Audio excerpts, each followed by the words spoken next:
Have you ever wondered what happens when Lego trains crash?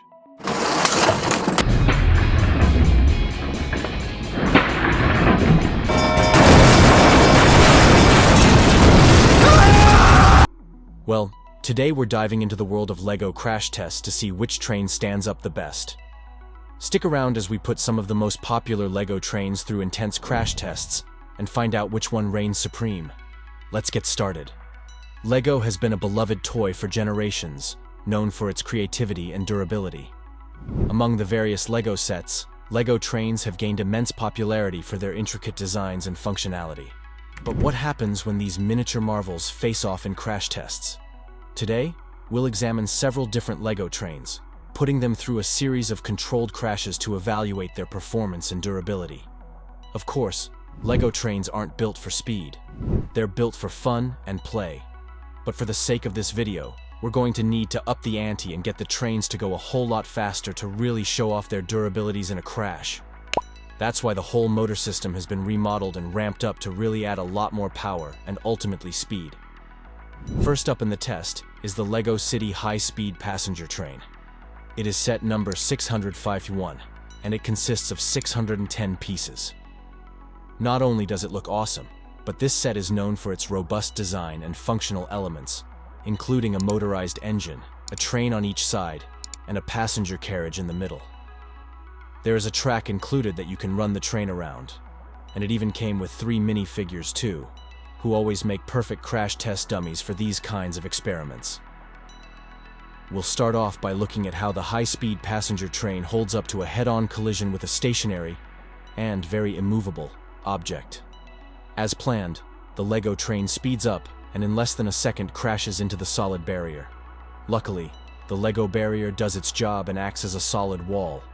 As you might have guessed, it's the front engine that takes the most significant hit, with pieces flying off. The front half of the train breaks away completely and flies into the air, showing the sheer force that they smashed into each other with. Not only that, but as well as the Lego breaking apart, there is also a pretty noticeable chip in the very front section of the train where it hit the wall. Because Lego is a toy that is designed to handle the rough play of children, this should tell you how hard that impact actually was. But it's not all bad news though. The motorized components, however, remain largely intact, showcasing the train's strong structural integrity. Also, the carriage is in one piece, with little to no damage. This shows that the main force of impact is absorbed by that first train, which broke at the weakest position, hence why it split in half. When all's said and done, that was a pretty successful test, and the high-speed passenger train held up surprisingly well. So let's see how the next Lego train compares, and whether it is damaged any more or less than the high-speed passenger train. Next up, we have the Express Passenger Train. This is set number 60337, and it consists of 764 pieces. This one is a more green-colored vehicle, but by and large, it is pretty reminiscent of the previous train we tested. Instead of 2 separate trains for each end though, the Express Passenger Train has 1 main train and 2 carriages. Other than the colors, the main difference between this train and the previous one is that there are doors that can be opened. This might not sound like much, but it could make a big difference. These doors are a potential weak point. Once that impact ripples through the train, it may shatter the entire thing and cause it to explode into a million tiny Lego pieces. So will this little design change make any difference to how the train holds up? Let's find out. The Express Passenger Train speeds up and tires towards that immovable wall of Lego. When it finally makes contact, it surprisingly doesn't break in any way that we might have predicted. In fact, other than the windshield piece popping off and flying into the air, the train seems pretty unharmed. Sure, the minifigure flew out, and no one would be surviving a real crash like that. But still, for a Lego collision, it could have been much worse. Similarly, the carriage fared really well too. Apart from a few of the cosmetic bits and pieces falling off, everything seemed okay in there. Even the minifigures weren't knocked off of their seats or their feet. Again, the front train took most of the impact, with the windshield being the main victim. Surprisingly, despite what we predicted, the doors weren't a weak spot. The chances of the build failing in those spots were high, but the express passenger train held together like a dream. So far, the first 2 crashes have had pretty similar results, But will that change with the third crash? Let's find out.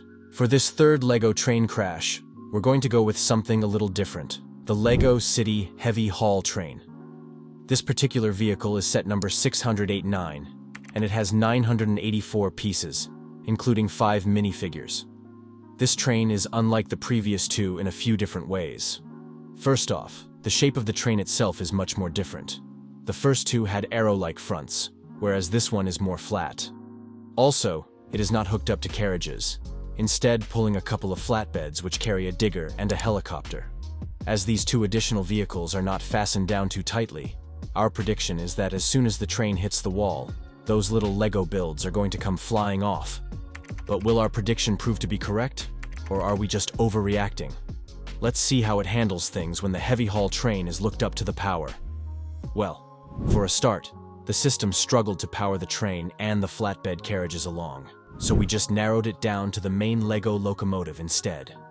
Within moments, the train was hurtling towards the solid wall, and we were shocked at what happened when the crash occurred. Did the train obliterate? Nope. Did the train break in half? Nope. In fact, the damage to the heavy haul train was minimal. It held together pretty damn well. The flat front of the train meant that the collision force was spread out and not directed into a certain place. A few non-essential bits popped off, and the cockpit of the train popped open. But the passengers within were all fine and unharmed. And as for the train, well, it seemed in pretty great shape. As far as LEGO train crash tests go, this one was definitely the most successful so far. Let's keep things rolling by testing out the LEGO cargo train. This one is set number 60198. It contains 1126 pieces, and it has 6 minifigures. Similar to the previous crash test train, this one is pulling flatbeds that contain various items, from crates to small vehicles. So the potential for mass carnage is high. Although that's what we thought about the last test, and we were wrong. So who knows?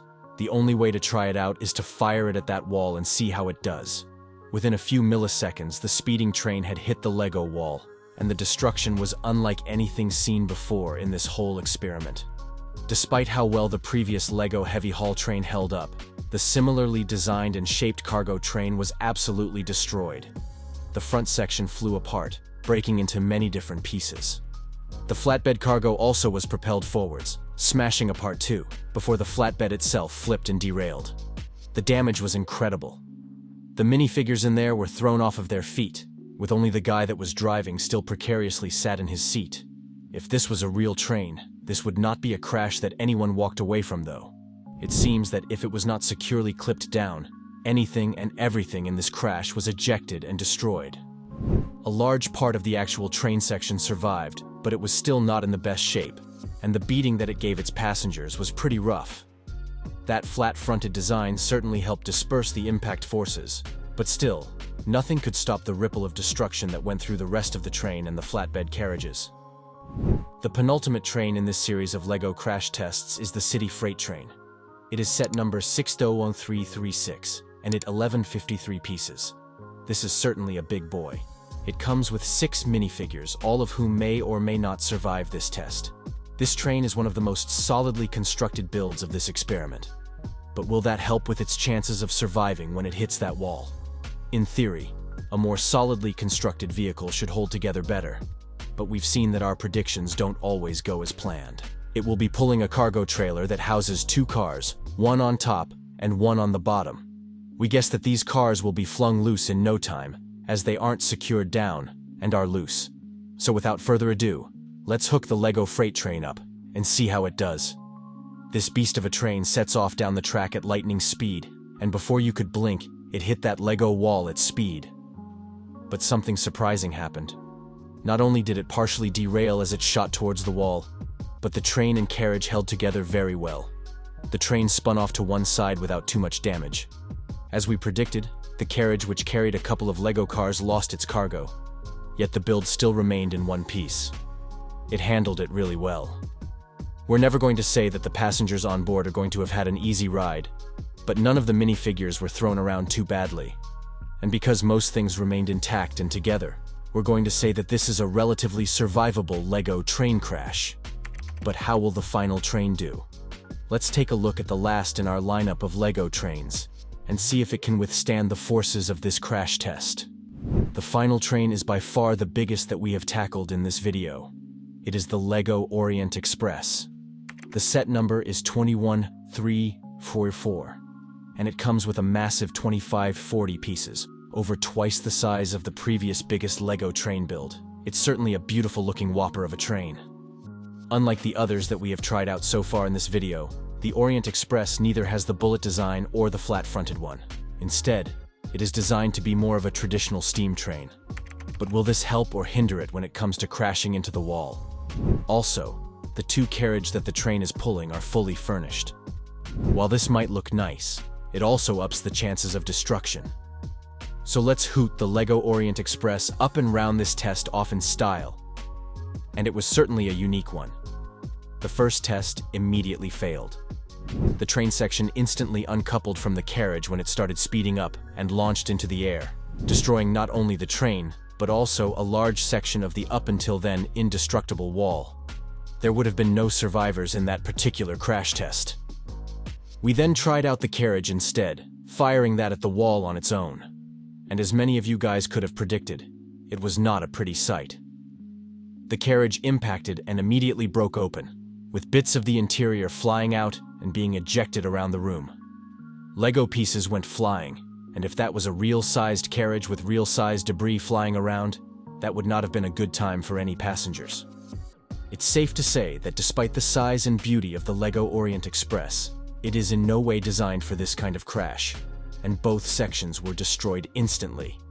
This certainly ended this series of LEGO train crash experiments off in style. After conducting these all-important LEGO train crash tests, it's time to compare the results and determine which LEGO train is the best overall. There's a lot to dig into and a lot to consider, so let's take a look at the different areas that will determine which train held up best, and which would be the most unsurvivable if you were a minifigure-sized person riding it. But overall, when all things are considered, it has to be the LEGO Heavy Haul train was a standout competitor. It got away with things pretty much damage-free, and it demonstrated the ability to withstand significant impacts without falling apart completely. We will give a shout-out to the LEGO Freight train though, as it did survive the crash test in good condition.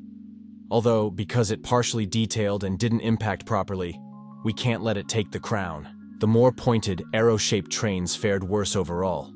Their relatively small impact point shattered them and put a lot of stress throughout the train. In turn, this would have easily ended the lives of any poor minifigures who had the misfortune of riding those trains. On the other hand, the flat-fronted trains might have impacted with a jolt, but they were generally more survivable. And the less said about the Orient Express, the better. That was just an explosion of LEGO, and while it looked amazing, it certainly wouldn't be our first choice of train to be riding. In conclusion, LEGO trains offer a mix of aesthetics and durability, each with its own unique strengths. Whether you're a fan of the detailed Orient Express, or you prefer the utility of the cargo train, there's a LEGO train out there for everyone. If durability and crash resistance are your priorities, then hopefully this series of tests helped you make your mind up on which is the LEGO train for you. So now it's over to you. Which of these trains was your favorite, and which of them did better or worse than you expected? Leave your thoughts and opinions in the comments section down below. Please give this video a like and a subscribe, and as always, thanks for watching.